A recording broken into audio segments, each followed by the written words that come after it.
Welcome to the open studio. Welcome to the open studio.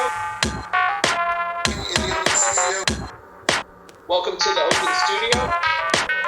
Welcome to the open studio. Welcome to the open studio. Welcome to the open studio.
Made about to keep it 100, yeah. Still improving like Lonzo. Ooh, every day going hard, but I'm keeping my cool. Who you think you playing with? I ain't no fool. Stay 100 everything that I do.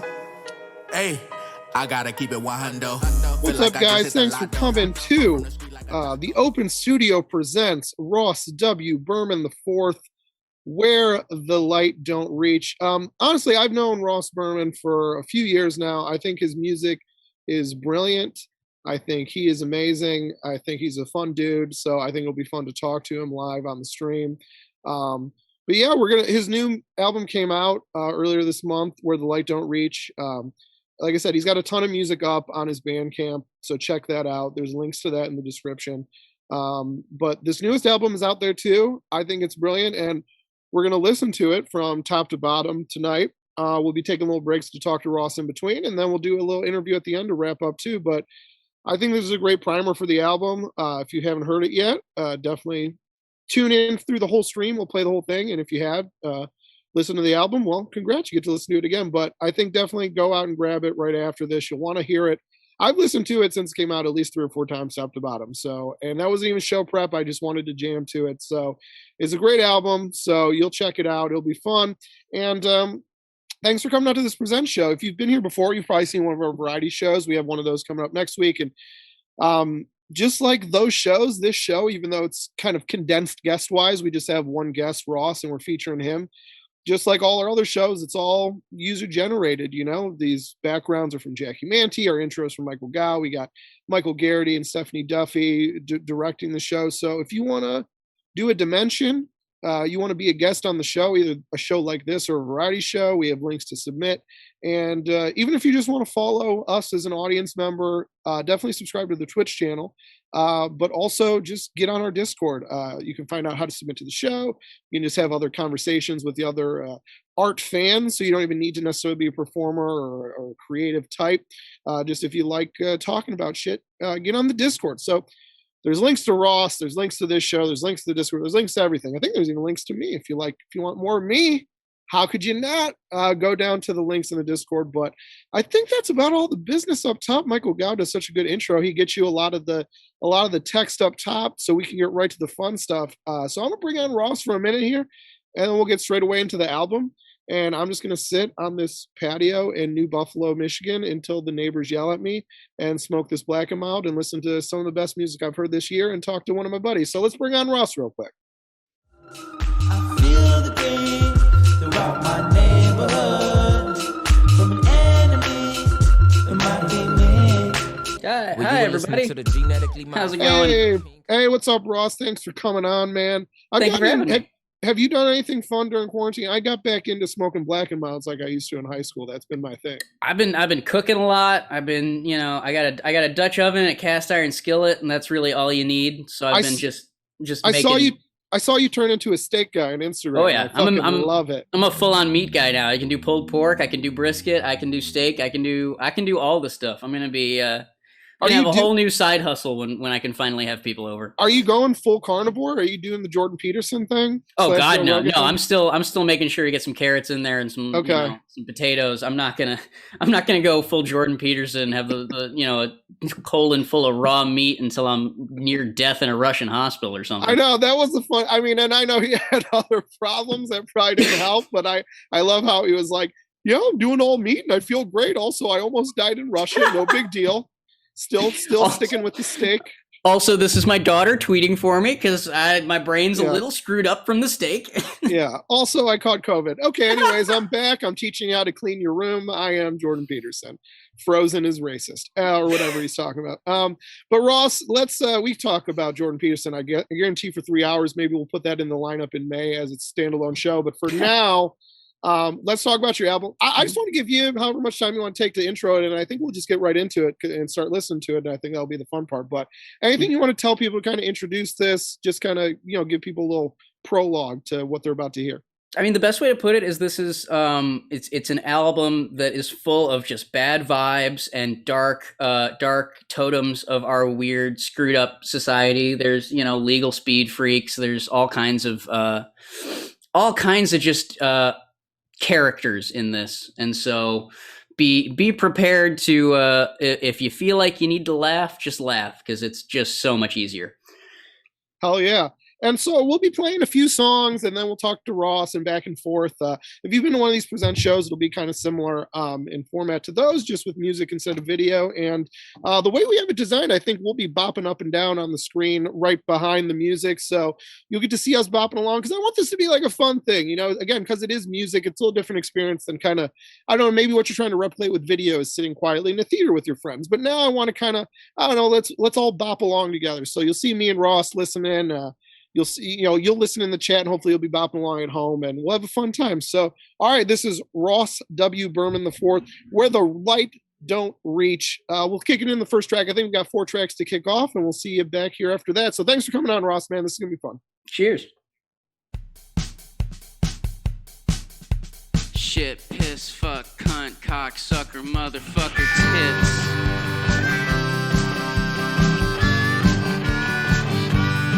There is a 9/11 every day. There is a 9/11 every day. There's nearly 500,000 dead, can't get that number out of my head. There is a 9/11 every day. When I was growing up, one 9/11 was enough. We were told we never would forget. They said the world is gonna change and turn it into a shooting range. We'll kill the bad guys 'cause we're heaven sent. Now there's a 9/11 every day. Now there's a 9/11 every day. There's thousands dying every day. The bars are open anyway. There's a 9/11 every day. You spend enough time alone and keep one eye on your phone. Every day you'll watch another man die. But we got legal weed and all the pills that you might need. Yeah, the best way to forget is to get high. That there's a 9/11 every day. Yeah, there's a 9/11 every day. Every day we're traumatized and so we stay anesthetized. There's a 9/11 every day. You're laughing.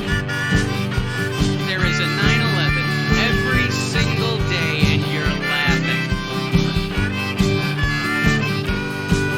Back before Manhattan shook for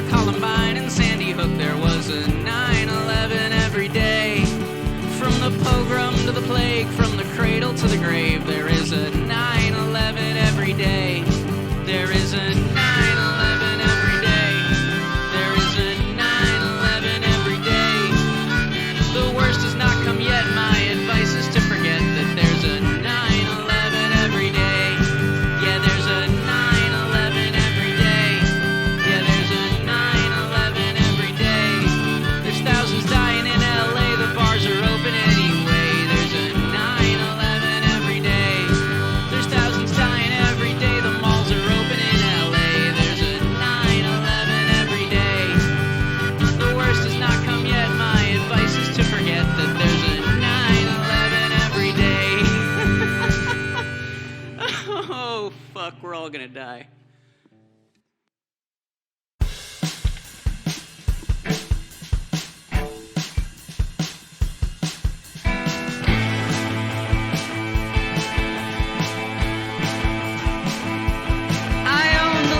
That you spell your name with. I own the taste of your true love's kiss.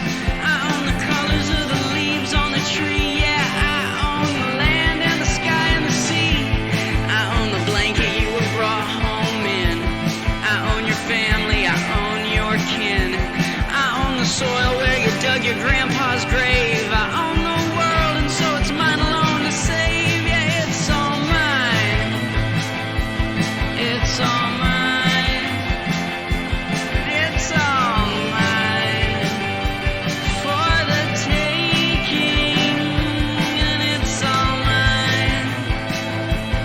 It's all mine, yeah, it's all mine for the taking.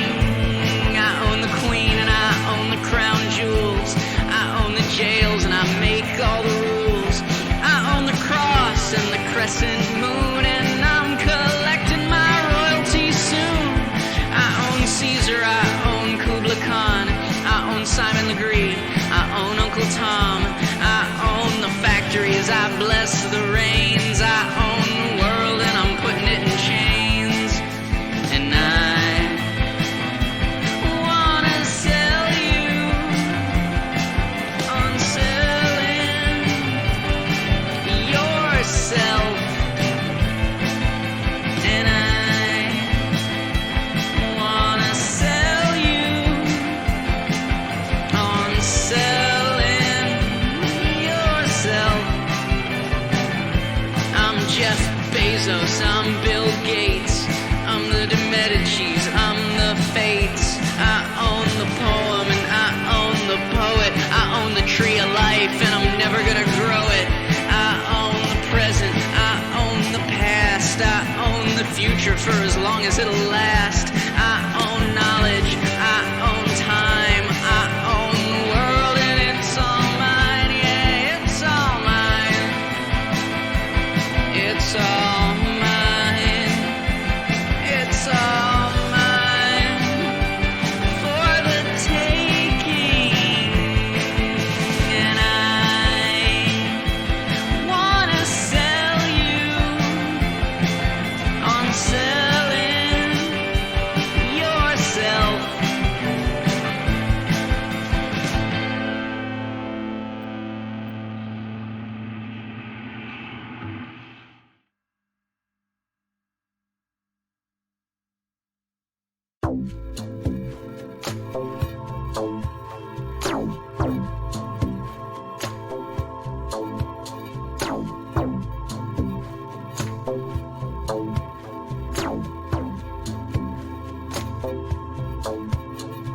She was your mother's mother.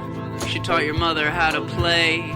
She put the old world in the recipes that you still make to this day. She was your dear old grandma. She was eternal, she was gray. And while she might have been your grandma, to me she's just in the way.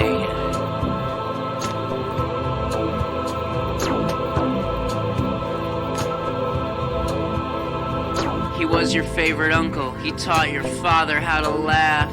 He taught your cousins how to wrestle. Now he's just an epitaph. He might have bought you fireworks and taught you curse words you could say. Yeah, he might have been your uncle. But to me, he's just in the way.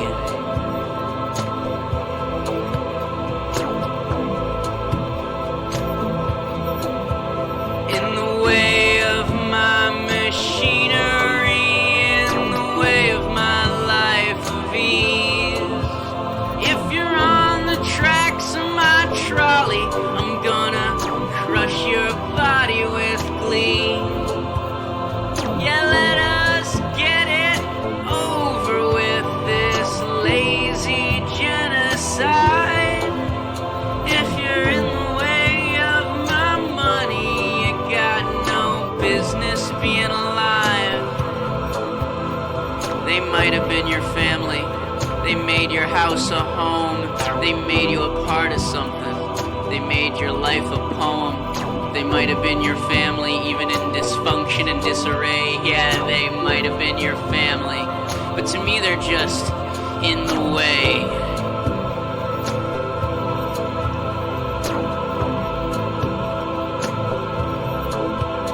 In the way of my machinery, in the way of my life of ease.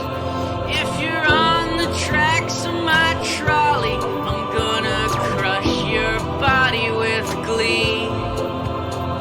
Yeah, let us get it over with, this lazy genocide. If you're in the way of my money, you got no business being alive.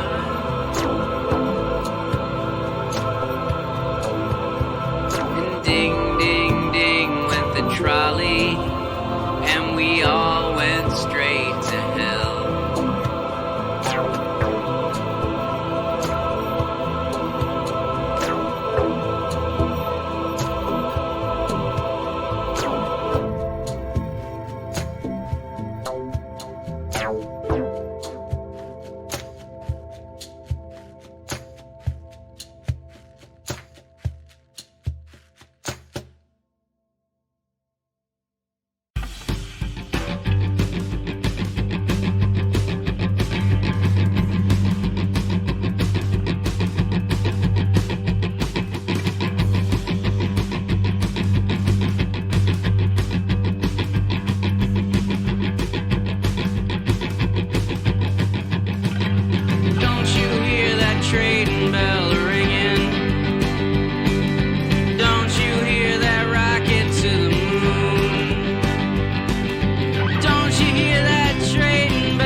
trading bell singing,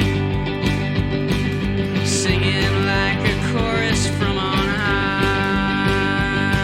Angels singing, trumpets blowing, blowing like the wind blows right on by. Yeah, don't you hear that trading bell ringing? Don't you hear that rocket to the moon? Oh, don't you hear that trading bell ringing? Ringing like that crash is coming soon.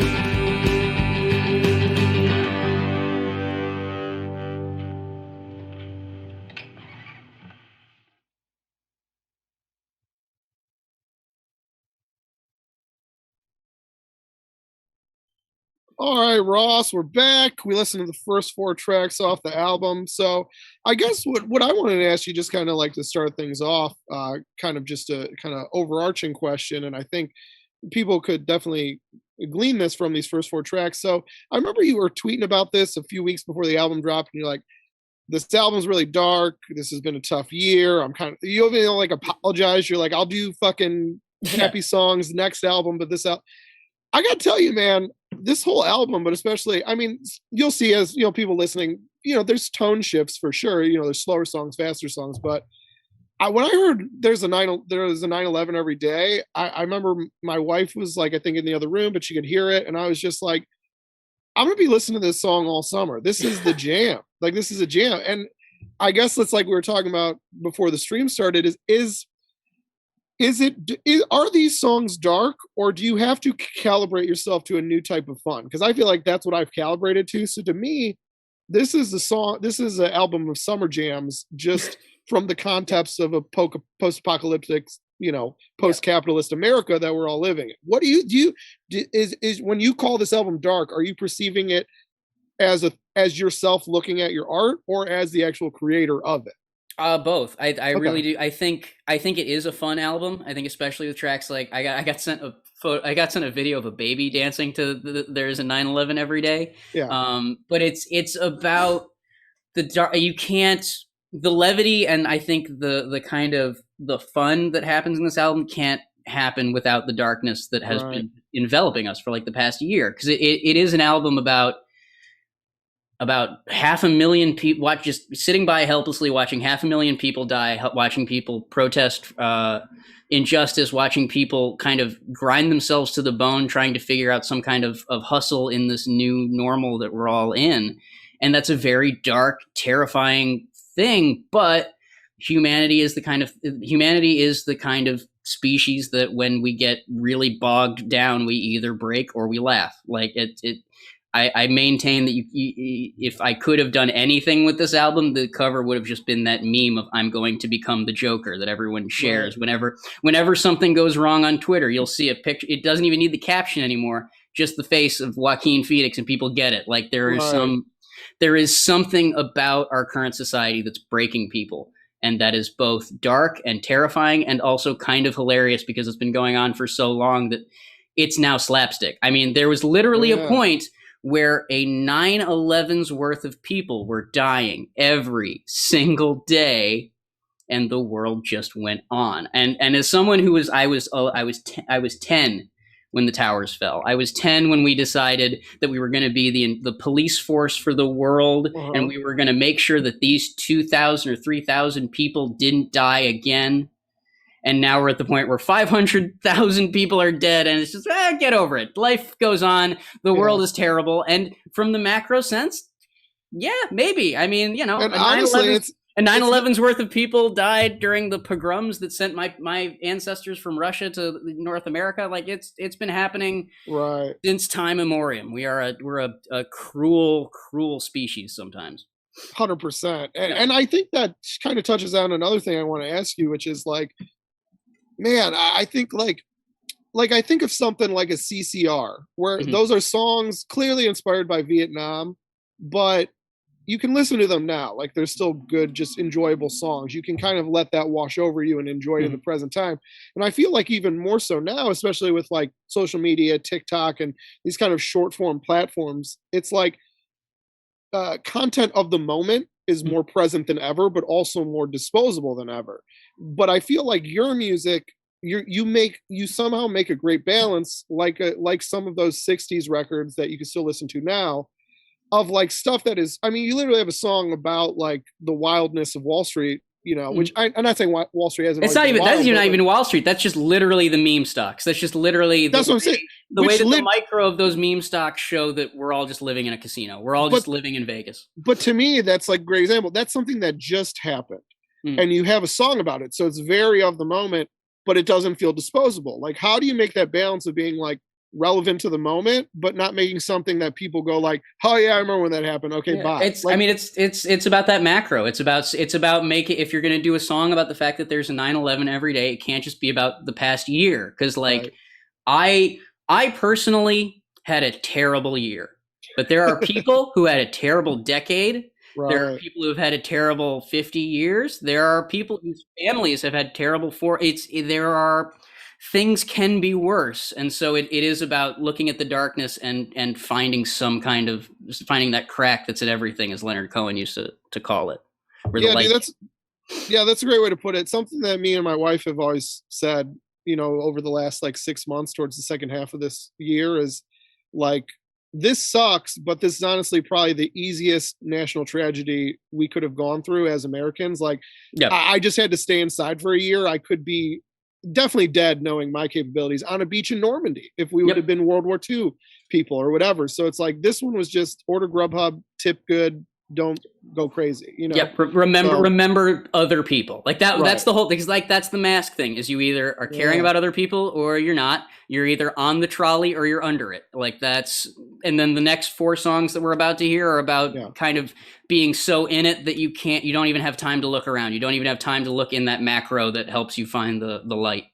Well, and if you didn't know, Ross has he wears a lot of hats, and one is professional broadcaster, because that was a perfect seamless transition to what we're about to do, which is kick in to the next 4 songs. So let's listen to some more Ross, and then we'll talk to some more Ross, and I'm excited to get into these tracks. So yeah, producer, go ahead, cue them up. Thanks, Ross. We'll be back in about 12 minutes or so.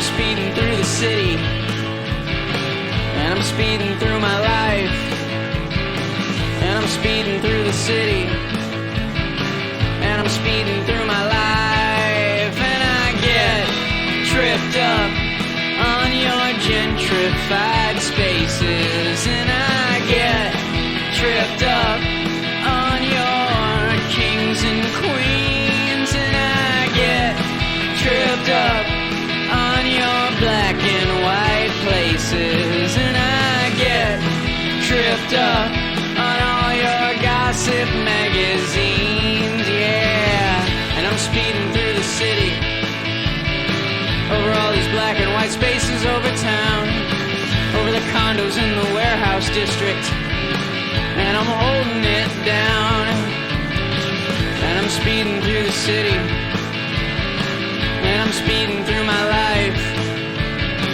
and the bishop takes a pawn, and the bishop takes a life, and I get tripped up on your gentrified spaces, and I get tripped up on your kings and queens, and I get tripped up on your black and white places, and I get tripped up on all your gossip magazines, and I'm speeding through the city, and I can walk 1,000,000 miles, and I'm speeding through the city, police ain't nothing but smiles, and I get tripped up on your gentrified spaces, and I get tripped up on your kings and queens, and I get tripped up on your black and white places, and I get tripped up on all your gossip magazines, and I'm speeding through the I'm speeding through the city. I'm speeding through the city. Over all these black and white spaces over town. And I'm speeding through the city. And I'm speeding through my life. And I'm speeding through the city. And I can walk 1,000,000 miles.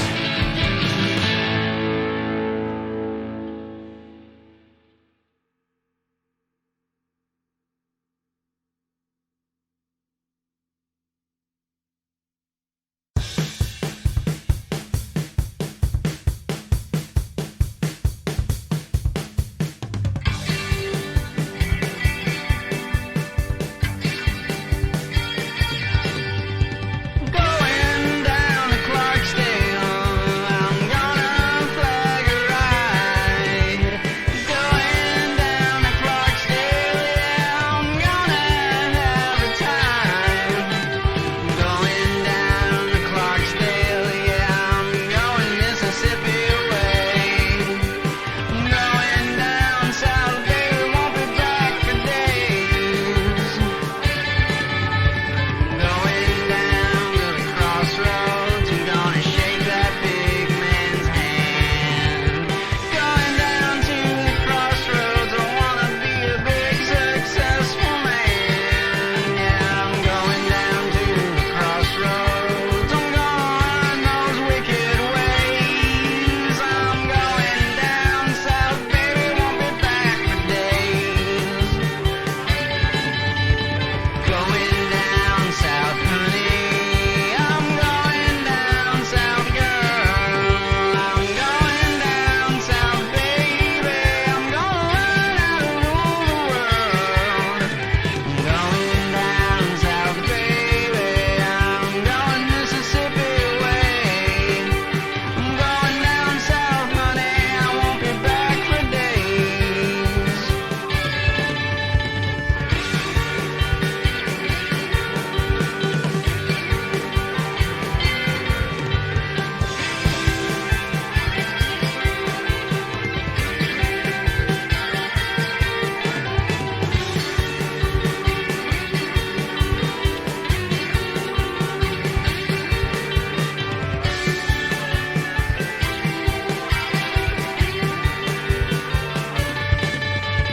Going down south, honey. I'm going down south, babe. I'm going down south, honey. I won't be back for days.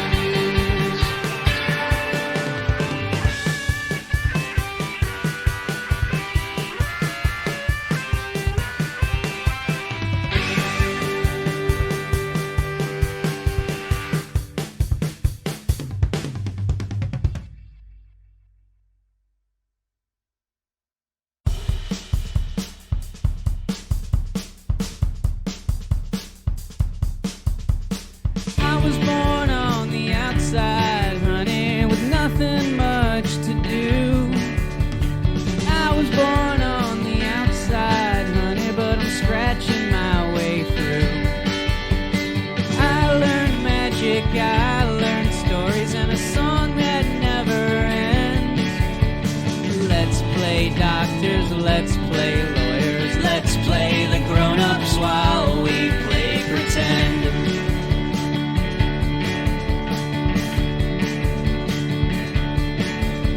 I was born in confusion, honey. I was born in a straight mess. They're passing out indulgences, and I don't know what to confess. The world is only black and white if you don't know how to blend. Let's play pilgrims, let's play preachers, let's make the rules up while we play pretend.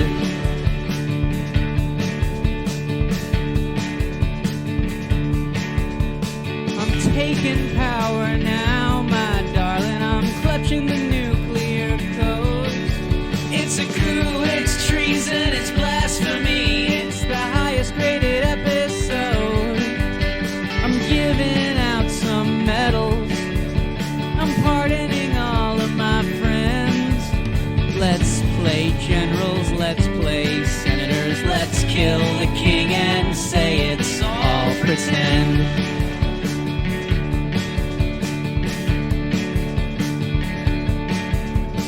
Let's play God and let's play science. Let's make the rules up while we play pretend.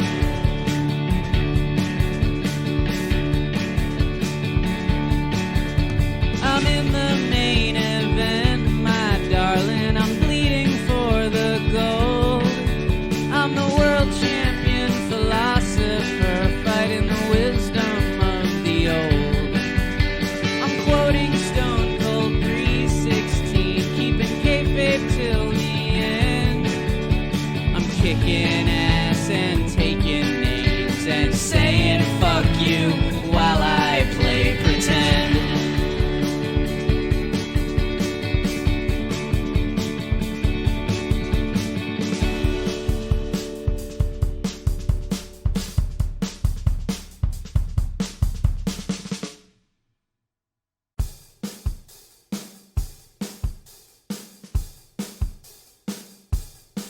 Well, I've been putting up walls that my friends just don't understand. And I've been hustling so long, it was bound to get out of hand. And I've never been one to call myself tough, but every time I fall down, I get back up. And I've almost died a dozen times, but here I stand. And now I'm running in place just like Caroline Calloway. And now I'm making my name on all the mistakes that I've made. And it's a little more work than I thought it would be. And all my friends keep getting angry at me. But if you're killing yourself to live, you shouldn't do it for free. We all want a martyr, we all want someone we can tear down. We want a sacrificial lamb showing off in a see-through gown. And if they want to burn you till you turn into ash, you might as well earn a little spending cash. And when the fire's over, you're your own private rodeo clown. And now I'm running in place just like Caroline Calloway. And now I'm making my name on all the mistakes that I've made. And it's a little more work than I thought it would be. And all my friends keep getting angry at me. But if you're killing yourself to live, you shouldn't do it for free. That's right, my friends, step right up and buy a ticket to the train wreck. We got a fresh car crash for you every month, folks.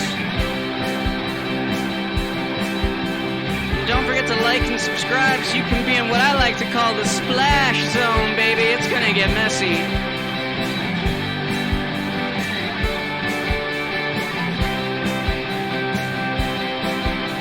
We're all getting shameless, we all got the posting disease. We all got our ass hanging out on the flying trapeze. And every single hater's here to answer the call. They're paying through the nose just to watch you fall. And they always get offended when you stick the landing with ease. And now I'm running in place just like Caroline Calloway. And now I'm making my name on all the mistakes that I've made. And it's a little more work than I thought it would be. And all my friends keep getting angry at me. But if you're killing yourself to live, you shouldn't do it for free. Yeah, if you're killing yourself to live, charge tickets to see. Yeah, if you're killing yourself to live, you shouldn't do it for free.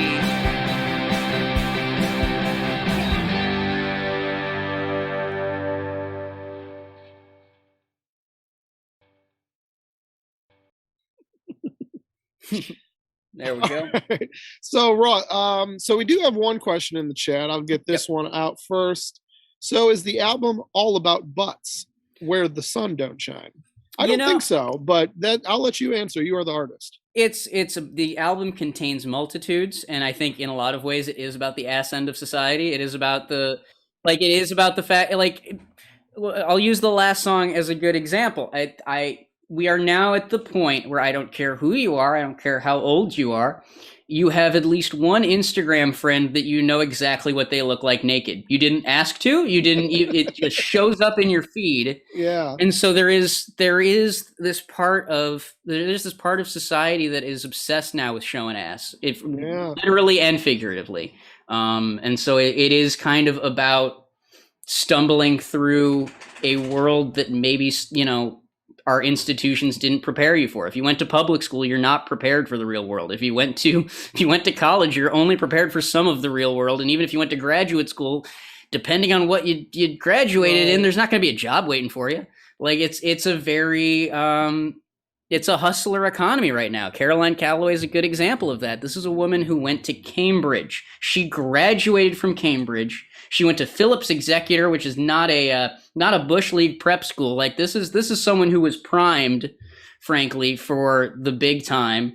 And right now her Instagram or her Wikipedia starts, Caroline Calloway is an American internet celebrity known for posting Instagram photos with long captions. That can't have been the plan. That absolute, I don't care who you are. I don't think that was her plan when she went to Cambridge. I don't think it was her plan when she graduated Cambridge. Yeah. But she's just kind of yes-anding the world at this point. Like man. People call her a scammer, so she releases a book called Scammer. People say she's a sex worker, so she starts an OnlyFans and starts posting her ass on she just keeps rolling with the punches, and I think that's a lot of us right now.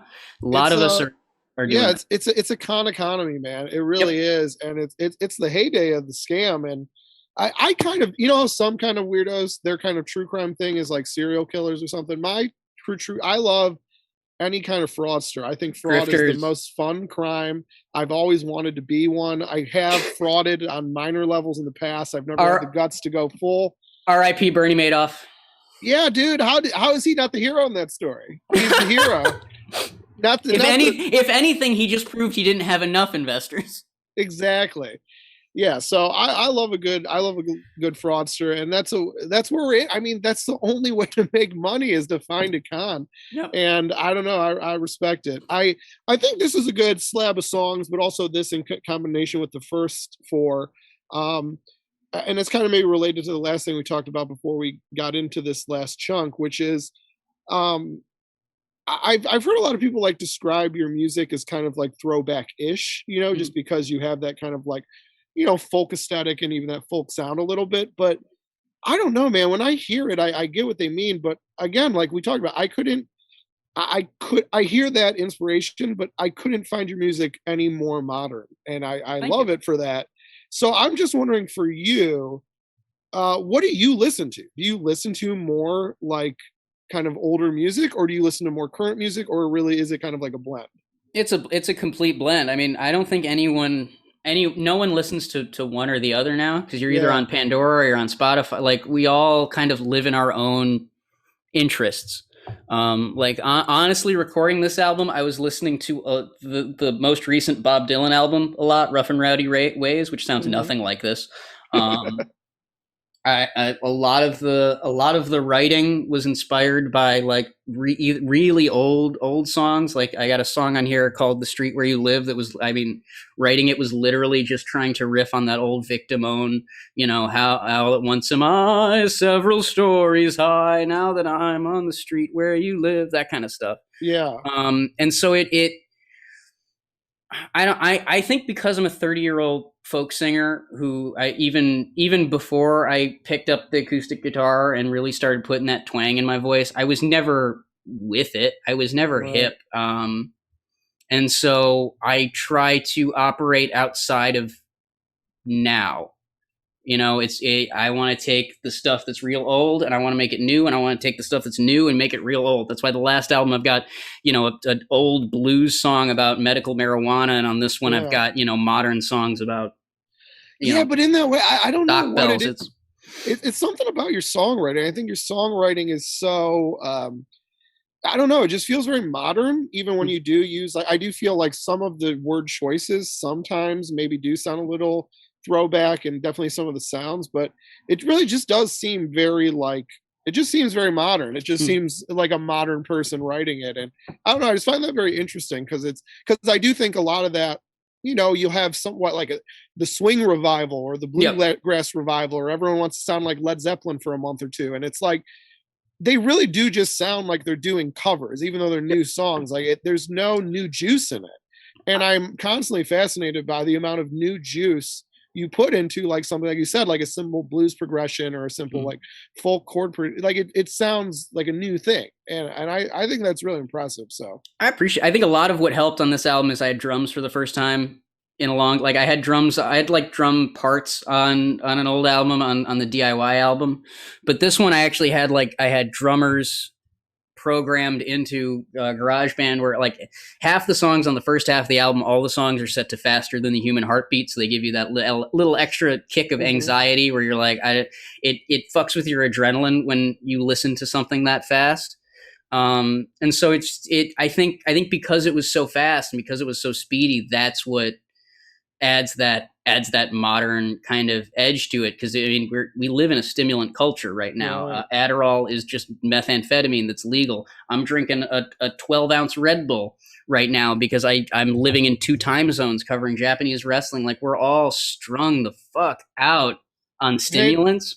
Hey, you don't have to tell me. I went to college during Four Loko, the original formulation. So I shouldn't be here right now. No, I was of that same generation where, like, I got into the Four Loko. I didn't get into crushing up Adderall and snorting it like a lot of my friends did, but like we all have had our experiences with some kind of stimulant, just in this culture. I think that's why medical marijuana and all that made such a big rise. We're all so keyed up, for lack of a better term, on various stuff that we're like, I just need to calm down. I need to relax because work is driving me insane, and I can't. And especially now that we're working from home, you can't leave work. You can't. It's just with you. It's with you at all times. And so you gotta adapt and cope somehow. I have one quick funny Four Loko related story, and then we'll kick it into the next chunk. I think you'll appreciate this one. I think. Yeah. I remember my friend Matt. This was back, Four Lokos popping, so right, you get the knockoffs right away. And so my friend Matt was basically like, this was when I was like younger. He was like, what you got to try? He's like, Four Lokos okay, but you got to try Jose. I was like, what's Jose? He's like, you got to try Jose. There's this brand Jose. They got this grape flavor. It's amazing. It like gets you fucked up, but like you don't get as buzzed up. It's got like good caffeine. Like, you should try Jose. So next time I'm at the store, like a week later, I'm like, Jose, I'll check if they have it. And then I see this brand of something, and it's JOOSE. And I'm like, this is clearly juice, right? This is clearly like phonetically spelled juice. And so I got it. It was okay. And then I saw Matt a couple days later. I was like, so when you recommend me Jose, did you mean juice, like juice? And I kind of described the can. He's like, yeah, that's what it is. I was like, why did you think it was Jose? It's clearly like juice spelled phonetically. He's like, I don't know, like the guy I work with who was drinking it was Mexican, so I thought it was just like a Mexican brand of Four Loko. So I thought it was like Jose, because he would always bring in like Goya stuff and other kind of like Mexican related item, like Spanish related items. And I was like, yeah, dude, it's juice, but it was good. So shout out to Juice. I think that brand is defunct. Shout out to Juice. Yeah. Shout out to Juice. I love a phonetically spelled product. But anyways, let us get to some more Raw songs. We got one more chunk of songs, then we'll talk. And we're halfway through, baby. So enjoy this, and then we'll be back with Ross in a few minutes. So kick it off to that.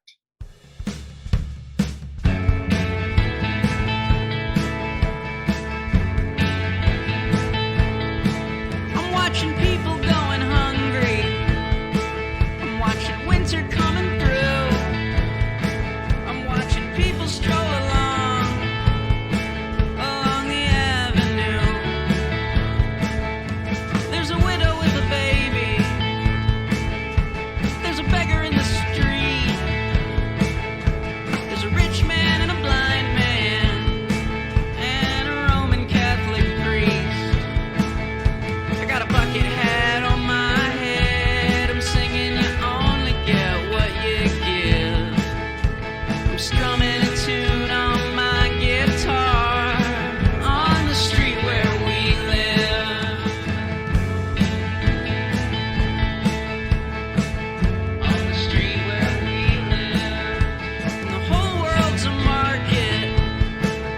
rated Casino Royale. I'm looking for coins in a fountain. I'm praying for a magic spell. I'm keeping my eyes down. I'm pretending I belong here. I got a handful of nothing, but I'm hoping that I'm wrong here. Ain't no one called my bluff, so it is what it is. I'm just playing the long con, baby, on the street where we live. On the street where we live. And the street where we live has space for the soulless. The street where we live has room for the hopeless. The street where we live. The sun's gone to bed. It's gotten so late. I can hear the coyotes tearing a poor animal apart just beyond the cemetery gate. When the street lights turn on, the city moans and it screams. I've seen what your parents do at night. I've seen what happens in your dreams. I watch the world go by. I watch the world as it is. I've been stuck inside too long on the street where we live.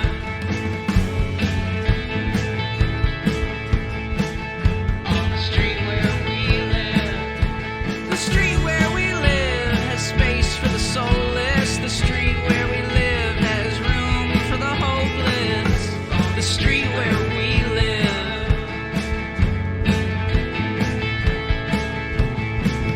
On the street where we live. On the street where we live.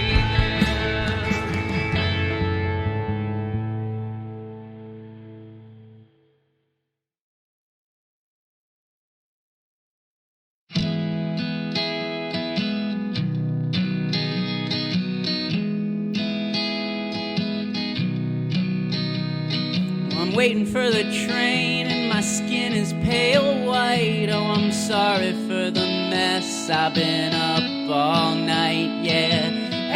Adderall gonna be the downfall of me. I'm out of breath and sweaty and my face is beet red. Oh, some mornings I feel like I'm better off dead, yeah. Adderall gonna be the downfall of me.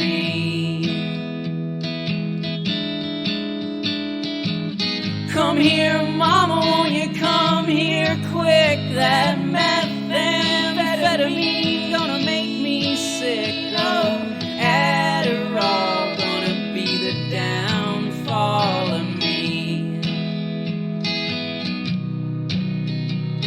I'm dabbing my sweat with the Financial Times. I'm sneaking to the bathroom to crush up a line, yeah. Adderall gonna be the downfall of me. Every day's a gamble. It's heads or it's tails, but the only sure thing is I'm gonna be on the rails, yeah. Adderall gonna be the downfall of me.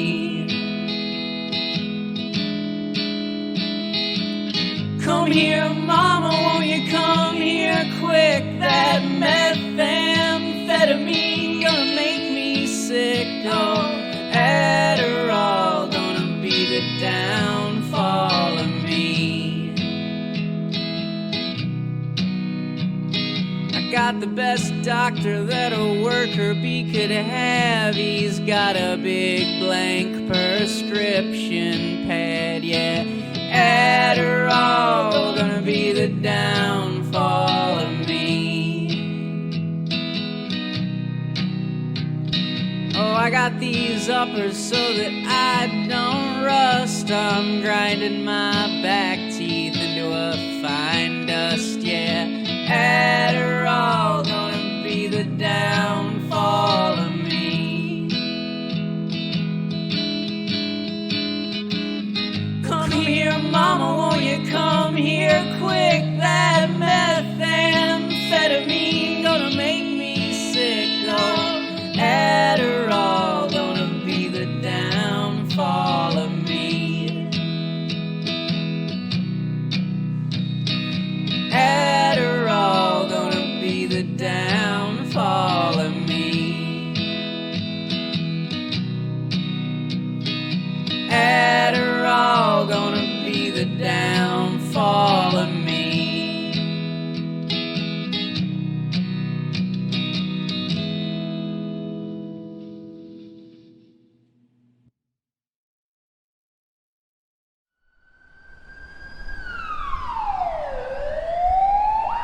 I will dream like a desperate man tonight while you walk along the water,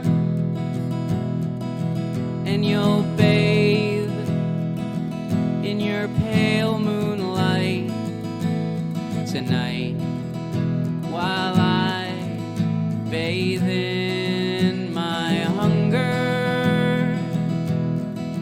And the floor always creaks and it still might collapse. It's been breaking for weeks and the pillars have snapped, and the pit bulls think the whole world is ending. I will trample the heart of this town tonight like I've trampled through your memory.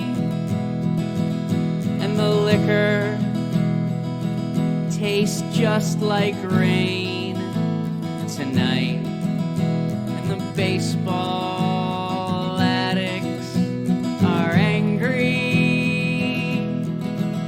and our tongues won't let out what we've wanted to say for a year or a month or a week or a day, and the pit bulls think the whole world is ending.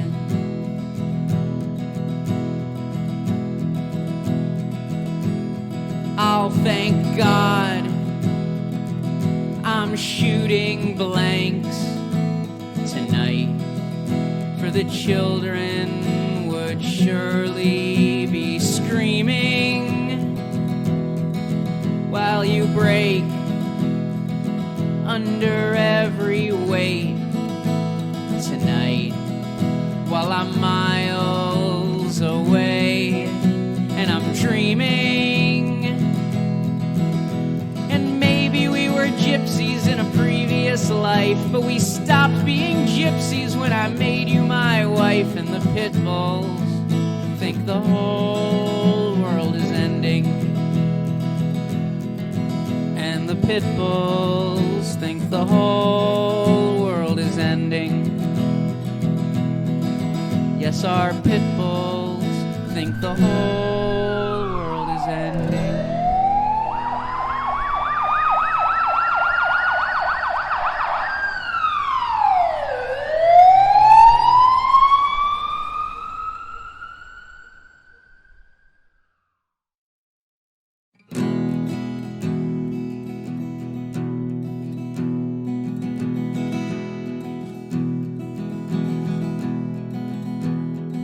I can see the gravestones rising from the top of the hill. I feel my blood pressure rising. I take another pill. I'm not getting any younger. Everything hurts when I awake. Downright twisted. It's almost more than I can take. But I'll see you in the headlines. I'll see you on my screen. I'll see you in the comments section. And we'll shake hands in our dreams. Hope still flickers faintly. Through the tunnel there's a way. If I don't die tonight, I'll see you at the festival someday. And the temperature is rising, so I'm soaking up the sun. And the weather's never boring.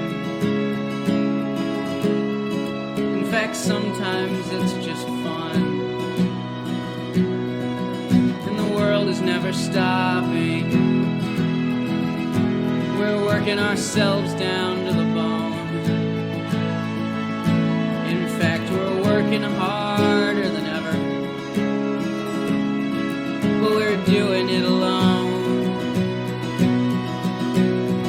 But I'll see you in the headlines, and I'll see you on my screen. I'll see you in the comments section, and we'll shake hands in our dreams. And hope still flickers faintly. Through the tunnel there's a way. If I don't die tonight, I'll see you at the festival someday. I can feel the tide still rising. The levee's gonna burst. I can see the people rising, some for better, some for worse. The language of the unheard, the dance of the unseen. There's a million cultures brewing inside the quarantine. But I'll see you in the headlines, I'll see you on my screen. I'll see you in the comments section. We'll shake hands in our dreams. And hope still flickers faintly. Through the tunnel there's a way. If I don't die tonight, I'll see you at the festival someday. Yeah, I'll see you in the headlines. I'll see you on my news feed. And I'll see you in the comments section. Your intentions I'll misread, but hope still flickers faintly. In the tunnel there's a light. If we don't die tonight, I'll see you at the festival tonight.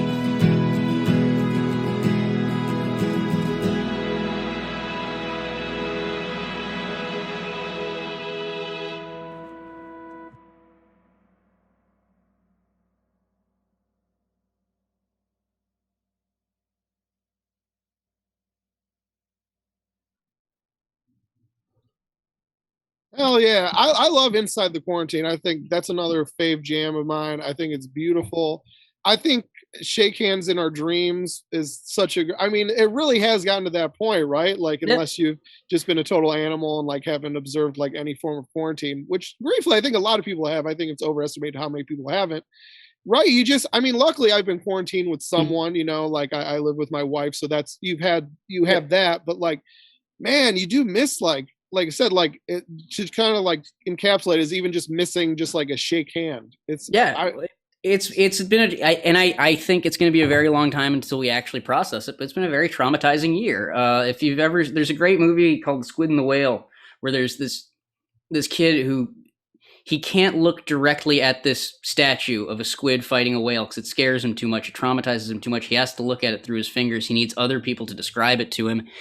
And I feel like that's kind of the past year for a lot of people. Like, if you're watching this and you're listening to this and you have a pandemic pilot or you have a pandemic script or anything revolving around the past year, put it in a drawer for like a decade. No one wants to hear it. No one wants to look at it. Like that last song is 5 minutes long and it's almost too much. Like I think I've listened to it all the way through a handful. Like I could count it on one hand just because it gets to you eventually. I mean, it's been a very dark and lonely year, and the last like 4 songs that we listened to are kind of about hitting that wall where like all you're doing is staring out the window, watching people go down the street, and you're just stuck. You're like a caged animal, and so it kind of starts to starts to wear on you, and it starts to get to that point where you need some kind of a release, whether it's the release of the brass section, or whether it's an actual release. It's Well, just and I think what's so something else we can maybe touch on it more after the last song, which we'll hear in a minute, because I Mhm. think maybe that encapsulates it the most. But I think some of these songs hit on it, and definitely some of your previous work even more so. But I was getting I was getting a little frustrated with some dibsing situations in my neighborhood over the winter. It wasn't a big thing; it was just like a bad week. Mhm. And I just was like, you know what the best part about Chicago is? Guys from Michigan. You know what I mean? Like that's really, and like I think you're such a good example of that, because I have never met like an artist that really, like, your songs about Chicago, maybe you don't even sometimes mention Chicago, maybe just as the city, but as someone that lives in Chicago, I can tell it's at least Chicago inspired. But you do have a lot of stuff that specifically references Chicago. I think they're so great. I feel like they really are anthems for the city, but Ross Berman, not a Chicago native. No, I'm from upstate New York. Yeah, so it's like, what is your connection? What do you feel your connection is to Chicago, and like what about it kind of like inspires those type of songs? I don't have a connection to Chicago. I just have a connection to cities. Like I spent so much of my childhood sort of stuck in Syracuse, waiting for like the 1 or 2 weeks a year where we could drive down to New York City and spend a week among people, because like in the suburbs, you're around your family, you're around your friends, and you go to school, and that's it. You're not around people. Even in like I lived in a neighborhood where I even have memories where there was a time when children would play outside and people would come over and be like, "Hey, can Ross come out and play?" And that's done. Like that's complete. Everyone is so overscheduled in their own bubble that the suburbs are a lonely place, the country even lonelier. If you want to be around people, you got to go to a city. And so I've always kind of gravitated towards them. Chicago pulled me in because Columbia College had a 97% acceptance rate at the time. And so it was very easy to come here and I used to call myself for a very long time a New Yorker in Chicago, because I would, there is this Midwestern nice in Chicago that you don't get in New York. I'll cross against the light. I'll smack on a hood and tell someone I'm walking here. I did that to a cop car once, my freshman year of college. Like I'm an ornery prick. And so it's less about Chicago, more about just, I like having the stink of the street, the stink of the city in my lungs. And for right now, that means it's the stink of Chicago. It means it's, Yeah. it's That's a great way to put city. it. That's a great way to put it. I think that does answer the question, at least for me, because that makes sense. Like it really probably is what I'm feeling. Because like I said, I'm not a native either, so Yeah. I've been here. So to me, it's again, it's an outsider's take on Chicago, listened by an outsider. But like I said, I think we're better than the natives. At the end of the day, it doesn't matter that you're from Chicago; you're a townie. Yep. So but I love it, man. And like I said, I'd love to touch on maybe just a little bit more after the next song, because I think it's a good encapsulation of it. But yeah, man. And I think the last thing I'll ask on this chunk, then we'll get into the final track of the album. But like, and I think that's a good. So I don't know how much you dabble in it now, and I don't know how much you plan to, but I've actually seen Ross Berman do comedy. I've seen you perform improv, and you're really funny. Like you really aren't like a musician doing comedy, and obviously we've all seen you're not a comic doing music. Like you're apt at both. And I think your lyrics, I mean, it's not Weird Al Yankovic, but they're very clever. Your stuff's very well written. Like, do you think having some sort of, I don't know, creative interest, either currently or previously outside of music, kind of gives you a step ahead? Because like, you know how it can be, right? So much music sounds like music, and it can kind of, it blends, where I feel like your stuff, the songwriting is really what pops for me. It always sounds different than anything I've heard or am hearing. So Well, now I'll pull the curtain like all the way back. The whole reason why I started doing folk music in the first place is I was burnt out on the Chicago comedy scene, and I needed something new. I needed something different. I've played guitar since I was 13. I was a lonely teenager in my basement playing U2 songs on a multi-effects pedal. And so what I ended up doing is I picked up the guitar, and my influences, I will always throw musical influences out there, like Bob Dylan, like Leonard Cohen, like U2, like all the old folkies like Cisco Houston and Woody Guthrie. But my biggest influences are Mitch and Mickey from Mighty Wind, or Dewey Cox, or just the the parody of folk music, the parody of what we expect from modern musicians, because there is this. I think there is this sort of archetype that we keep asking from folk singers, from rock artists, from any for lack of a better term, from any white guy with a guitar, that I've always been more about twisting that expectation than actually being the folk singer that I think a lot of people want me to be. Like, I remember going to the Kerrville Folk Festival and playing around a bunch of fire. They do song circles around the fire, and sharing with all these old folkies. And I'm from upstate New York. I'm the son of two lawyers who went to a pretty affluent high school. My biggest boredom in middle school was I didn't want to play golf. Like, I'm not a folkie. I'm not some whiskey soaked old country guy. I grew up on U2 and Matchbox 20 and rock music. Yeah. But I used it as a mask. It's a way to, the minute I picked up the guitar, I'm performing at Second City, I'm performing at IO, I'm performing at The Annoyance, I'm performing at Shithole, because it clicks for some reason with comedians, with comedy audiences. It's such a, I think it is like a songwriter's medium though, or a songwriter's genre, so it does really kind of fit, I think. So hell yeah, dude. All right, I think we got one more song. I felt like this song really. This is one of my oldest songs. This is one of those songs where, like, did you say it's the oldest? One of the oldest, yeah. Okay. I wrote this way long in probably 2013, 2014, and it's one of those songs that, like, people have been asking me to record, and I was never able to get a version I was happy with until now. Yeah, I love this track, so we'll let you guys listen to it. But yeah, I felt like it needed its own standalone. So yeah, this chunk will be a little shorter. It's just one song. We'll be back here to talk to Ross one more time, and then we will get you out to whatever you're doing with the rest of your life. Probably nothing as interesting as this. So let's do one more track, and then we'll be right back.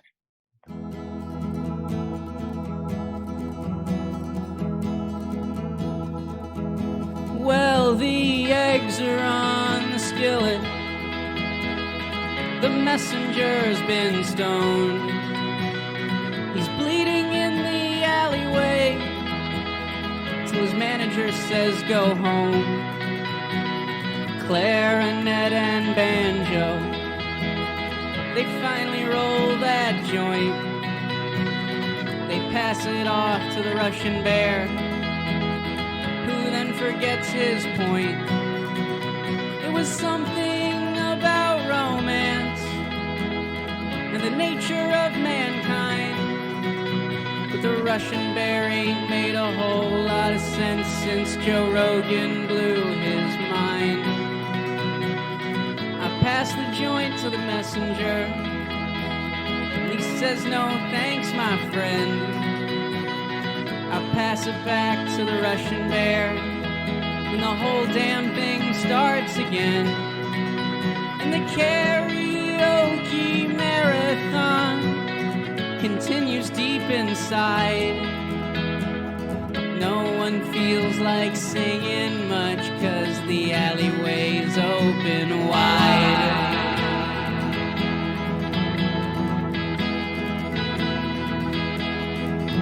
There's a hotel room up on State Street where the tourists just don't know.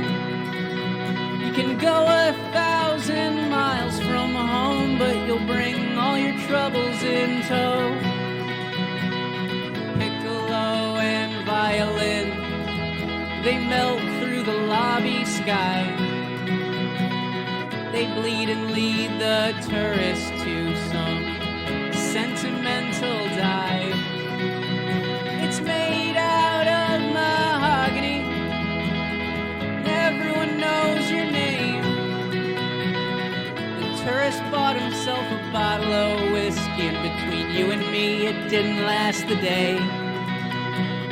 And the city rises above him, and the puppet trolley plays. The tabby cat said, I need $1 for something to eat, and the tourist just shrugged and said, it's getting late. And the neon's burning brightly, but no one wants the light. A YB flies led to the flame, when the alleyways open wide.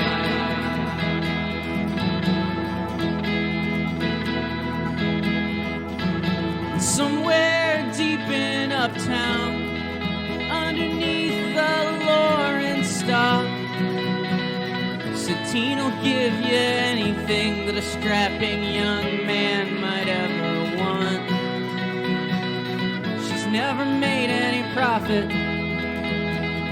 She's never asked for a dime. She fills herself with self-hatred and bile when she needs to kill the time. And her friends, they never judge her. That's not what friends are for. Plus they can always trust she'll get blind, stinking drunk and scream, "Oh God, I'm such a whore." But when she's alone in her bedroom, the music still makes her cry, 'cause she hears it just like you or me by the alleyway open wide.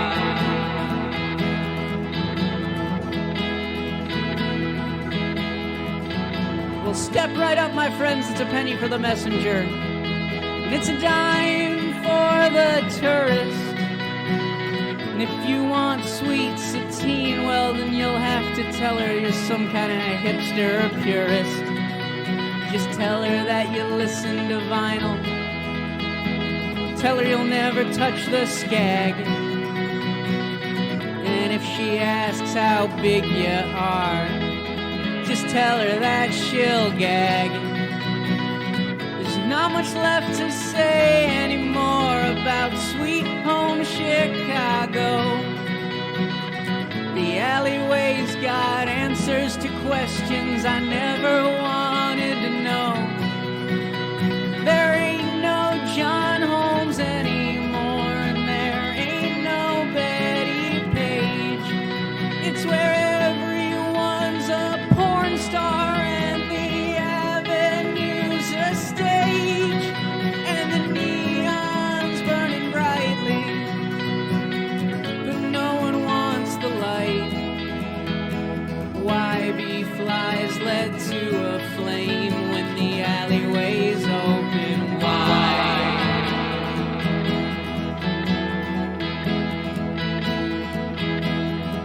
It's a million miles anywhere. It's a million miles back home. You can build yourself your own Xanadu, your own stately pleasure dome. But when it all comes crashing down and the center cannot hold, you'll miss the days you were young and dumb and wild and free and bold. You drew a line right in the sand and put me on the other side. I'll meet you where the light don't reach, by the alleyway open wide.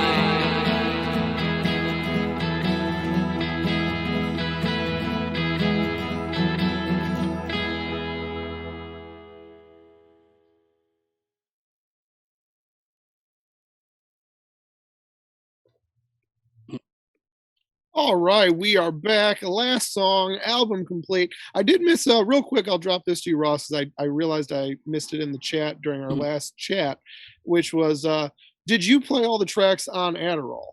Yeah, no, every single track was my doing. I gave credit to the Berman family band. And I noticed that. That was great. The liner notes. So shout out to Stavros. Shout out to Leonard Patrick Berman. Shout out to John Williams Berman. All the sides. The whole Berman clan. The whole Berman family that helped me record this. But yeah, no, it's all me doing playing in the garage band I always wanted to play in. I guess that's the way to look at it. I thought you did all the tracks on all your songs, but I was like, that is a good question. I'll drop it in since people want to know. So hell yeah, dude, that's awesome. I mean, and the fullness of sound you get out of that is really impressive. So it's all just I kind of joked this is my Sgt. Pepper phase, because I didn't have to worry about performing any of these live. It was just about how can I get it to sound how I need it to sound, whether it's that one song that sounds like the 90s or whether it's the the real southern swampy thing on Going Down South. Like it What was song about did you matching the tone. what song do you think sounds like the 90s to you? Oh, The Street Where We Live. That whole song is it's just sitting in the drugstore parking lot in like 1997 listening to the radio. That Like does. that. That one does feel a little nice. I thought, shit. I'm so bad at song names because of my age. I'm used to track numbers. Yep. But what is shit? The roles that the not the roles that we play. What's the name of that song? Ross, it's your Oh, While We song. Play Pretend. Yeah. While We Play Pretend. Sorry. Yeah, that's it. That one also sounds very 90s to me. That was the one I was thinking of when you said 90s, but in like the best way. But and again, in a way where I'm like, this is a new song. Mhm. He's clearly added something to this, but also like if this came on my Lithium Sirius XM station of like 90s alternative rock, I'd be like, yeah, I probably just missed the song. This probably came out then. Yeah, no, and that's kind of I don't know. I'm a child of the 90s, and so that and you, so are you. So it hits that nostalgia kind of twang that like I make reference to the karaoke marathon in that last song because I feel like you touched on this. There are a lot of blues artists that just sound, even when they're doing a new song, it sounds like they're just doing a cover of like Led Zeppelin or Howlin' Wolf or whatever. And I do respect that flips a switch in certain people older than me's brain, but I wasn't born with that switch. I have the new radical switch. I have the switch that if I hear that Buzz Ballads commercial, all of a sudden my brain starts salivating like some Pavlovian dog. Yeah, dude, it's great. I think this is another great song. Man, it's just so hard to find. Like sometimes there's just not an adjective that you can find that works. And I think I guess I like, to me, that feeling. And sometimes you do use the kind of situation explicitly in some of your songwriting. Maybe you could even hear that in this last song. But like, I love the feeling of being out all night. I love the feeling of like being tired. I love the feel of then pushing through that and just talking shit till 5 a.m. And it's that feeling that's not pleasant. It's not positive physically, but emotionally, if you like it, like I do, it's heaven. It's beautiful. And there's something about your music, and maybe again circles back to it's so sad, it's happy. And the lyrics are so exhaustive, they're almost inspirational. Like it's so weird. Like I don't know.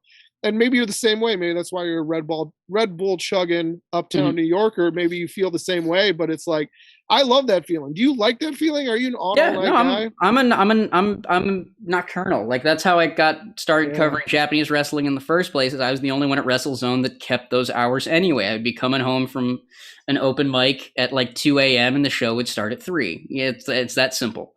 And so like, I have also been one of those people who I like the sunrise to feel like there are some people who wake up and want to see the sunrise, and there's some people who want the sunrise to be that thing that tells them, all right, you made it. You lived through the night and you can go to bed and wake up tomorrow if you wake up tomorrow. I've always used that. That's so funny. I've always used that distinction. Like there's people that get sunrise in the morning, and there's people that get the sunrise at night, and I'm always the latter, man. Yep. No, and I am the same way. One of the best experiences I ever had was if you ever get on the Chicago Green Line at like 5:30 in the morning, get on the very last track and make it take you west while you're just looking out at the skyline, and you can just watch that sun kind of come up. It feels like victory. It feels, there's nothing like it. That's what that last because the whole song, world told you to go to sleep and you said fuck it. That's the victory. It's the victory again. It's some kind of small in a world of defeats, a world that just defeats you day in and day out. It's a victory against consensus or something. It's like you feel like a little outsider. I brought this up in the Jeff Bezos song. If you work for someone, they own your time. It's not just that they own. It's not that you have a contract with them. They literally own that 9 o'clock to 5 o'clock or 9 o'clock to 6 o'clock, however much we work for them. They own you, and so it creates this forced schedule that it works for some people, and it has to work for them because they're staying up 9 to 5. But the last bastion of freedom right now is saying, this is my time. This is my time to do with whatever the fuck I want to do with it. That's why there are all these studies that prove rich people have literally have more time in a day than people who are poor, because you're working. Your time is spent on money. Whereas if you're rich enough, you have time to burn. And like that last song, Where the Light Don't Reach, it's about that feeling. It's about being at, you know, either an open mic or a bar, and you're outside smoking because you can't smoke in bars. And so everyone congregates in the alleyway anyway. That's where the real party is. Like if you ever go to the Gallery Cabaret open mic, the party isn't at the open mic. The party is around the corner where everyone's hanging out and sharing, you know, their pipes and whatnot. I've spent a lot of time in alleys for sure. It is always Exactly. a fun time. And I it gets to the point where, like, if I am walking down the street anytime after midnight, I will look down every single alley because there's always something happening. There's something going on there. Good, bad, ugly, pretty, whatever. Some shit's going down in the alleyway, and that's where, like, the city lives. Because it's like I said, I don't do songs about Chicago. I do songs about cities. Right. I do songs about the myth of the city that, quite frankly, I feel like I came in at the end of. That Bukowski, that Beat Generation version of the city where it's Coldwater Flats and it's, you know, strung out dope fiends is dead. There's no room for that anymore because of, you know, the fact that whether it's through gentrification or whether it's just through late stage capitalism, if you're not productive, if you are unproductive in the way that those street urchins used to be, you're fucking done, man. It's over. And so it's kind of and that's always been the folk city hustler. It's the last of a dying breed. It's kind of taken the old baby boomer folk music and kind of turning the lights off, locking all the doors, sweeping up and making sure people understand that there's more out there. There's more, because what I do, the type of music I do, dominated pop music for so long that there are, to some people, if you play anything that's not standard 12-bar blues, they're like, that's not real music. Hip hop's not real music. EDM's not real music. Hell, classical music's barely real music. You know what's real music? White guys doing field calls on the guitar, because that's what folk music started as. It started as white guys singing "No More Auction Block," and then that became "Blowin' in the Wind," and then that became, you know, "Everybody Must Get Stoned." And I am here at the end of a long tradition of scamming and thievery that comes with R&B and rock, saying, this is it, no more, let's move on. That's kind of the message of the folk city hustler of the past 4 albums even. Yeah, and I think you have a really unique ability in that way. I think you kind of touched on it with something you were saying while you were answering that, which is like, it's not even so much that the myth of the city is gone. It's just, it's what you choose to appreciate. And maybe that even goes back to the first kind of thing we're talking about, like whether this album is dark and sad, or whether it's fun for what fun needs to be now in the hell world. And I think of that. I heard you play Smoke-Filled Basements live, which you can get that. Go to Ross Berman's Bandcamp. If you like this stuff, get all his stuff. I think they cut you a deal on the package on Bandcamp. Yeah, the discography is just like straight $40. It's real easy. And it's all great. I own them all. And yeah, I listened to you play Smoke-Filled Basements live at a show, and I got like emotional. And I am not emotional at songs guy. I make fun of people for getting emotional at songs guy, and because it really was like, it was really like doing art in an independent level is awful, and I love every fucking second of it. Yeah. And that's how I feel about doing stand-up. That's honestly my first overarching advice. If new people are like, what is your advice? I was like, you have to love it when it sucks, because it mostly sucks. And that's how I feel about stand-up. I think it sucks 90% of the time, and I love every fucking second of it. I missed bombing during the pandemic. I missed it. I love every second of the shitty. I love going to a place that stinks and having an awful set. It's all fun and funny. Yeah, so, and Smoke-Filled Basements kind of came out of this.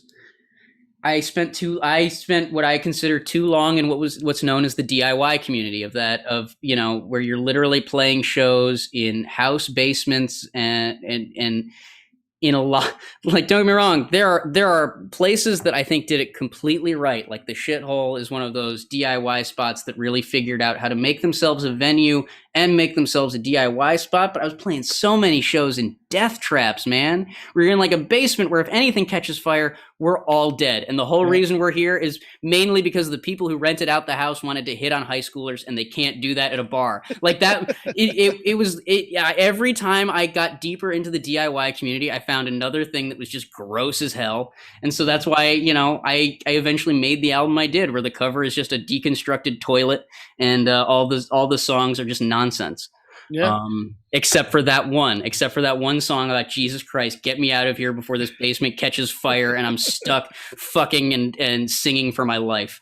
Yeah, dude. I mean, I just do think like I think all your jams about art or kind of creativity in the modern times, and like I said, anything you do about city life or city living, it's to me, but yeah, like it's not an obituary to the myth. It's like saying like this is a love song for people that never thought the myth was that interesting.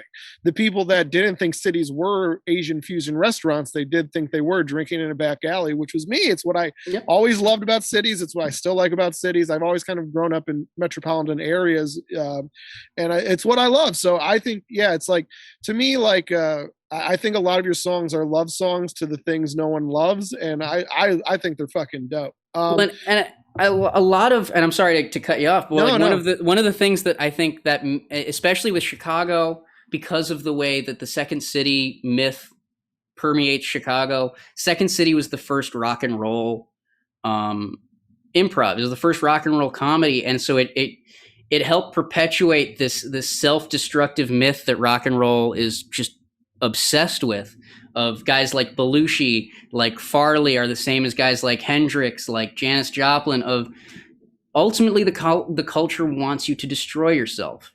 And I say this in the Caroline Calloway song, if you're going to kill it, a lot of us are killing ourselves to live. And if you're going to kill yourself to live, don't do it for free, because you're not going to get out alive. No one does. And so if you're going to make a spectacle of it, make sure people are paying nicely for the privilege of watching you burn alive. Because the way the world works, we'll find someone. Someone will burn alive every day. If you go on Twitter, there's a main character who is being burned at the stake, whether rightly or wrongly. Right. And I think everyone that gets burned at the stake should get a little royalty for that. I think they should. Well, that's what I mean. We got rid of the witch burnings, we got rid of the freak shows, but we still have them because we still have that part in our brain that needs them. They've just moved to the internet and been sanitized, so it doesn't look like you're laughing at a little person anymore or actually setting a lady on fire, but it's hitting off the same synapses in our caveman brain. So yep. No, and I have a song. It's pitching more for the rossberman.bandcamp.com on my album. The Only Answer. I got a song called Content Creator. That's all about that. That like great song. We'll let artists do whatever they want. Like, and we see that through drug abuse, through sex abuse. We will let artists do whatever the fuck they want, as long as they keep giving us those songs about pain, as long as they keep giving us those songs that are the the primal scream. And we have to reconcile that at some point. We have to deal with the fact that we're just feeding people to some giant machine in the name of profiting off their pain. And as an artist, how do you juggle that? Because you do have, like, right now the system is you have to profit off some kind of pain, whether it's psychic, whether it's physical, whether it's emotional. You just have to pick which one you can mine and which one you can mine safely. Yeah. All right, Ross, you are brilliant. Your music is better, which is hardly possible because you are such a good hang, such a good talk. I can't wait till we get to see each other in person again. But until then, this was a treat. You see it right there, right under his big, beautiful face, rossberman.bandcamp.com. But also there's an actual link you can click in the description. So, go buy all his stuff. It's so fucking good. I like I said, I only listened to this album like 4 times, and because I didn't want to listen more, because I was like, I want some freshness for the show, but I wanted to listen to it more. So I listened to a lot of your old stuff again, because I was like, I need some Ross Berman, but I don't want to burn myself out on this one. So, and it just reminded me, like, man, this shit's so good. So just download the whole catalog. It's worth the $40. But if you're not going to download that, at least download this, because you listened to it, you loved it. Tell a friend. I think that's the biggest thing, right? Word of mouth is priceless when you're starting out. So tell your friends how great Ross is. And are we cutting to a single shot of me before we get out of here? Is that what we're doing? All right. So everyone in the chat, say bye to Ross. Ross, thank you so much for doing the show. You are the best, buddy. Take care, y'all. All right. So that is our show. Oh, look, it's me, baby. So that is our show. Ross Berman, seriously, buy his stuff. He has his stuff all on Bandcamp, which, as someone that has put out stuff on Bandcamp and on all the Spotify's and iTunes and stuff, I mean, they really do cut you the best deal as an artist. So if you really do want to support, that's the best avenue, and that's where his stuff is. So it kind of works out that way. So thank you to Michael J. Garrity. Thank you to Stephanie Duffy producing the show. Thank you to Jackie Manti for this little dimension I'm floating in. Mike Gow killing it with those intros. I love fucking leg guitar. That kills me every time. I've seen it like 5 times now. I still love it. And anyone else that contributed anything to this in any little way, you could be one of those people. Join the Discord, learn how to submit to the show, learn how to submit assets, maybe poster design, anything you want to do. We might have a spot for you, so let us know. And like I said, our Discord's also really set up for people that just want to chat about art and creativity and stuff. So if you're like, yeah, I don't make anything, I don't do anything, you know, again, like the art of being an audience member is a lost art because everyone wants to have, I don't know, a cooking channel on YouTube with 1 million views or whatever, but it really is integral. We are all, it's a symbiotic relationship, right? We need the sharks and we need the little fish that eat the food off them. We can't all be sharks, we can't all be elephants. We need the little bird that pecks the food off the elephant. Like, we're all a team.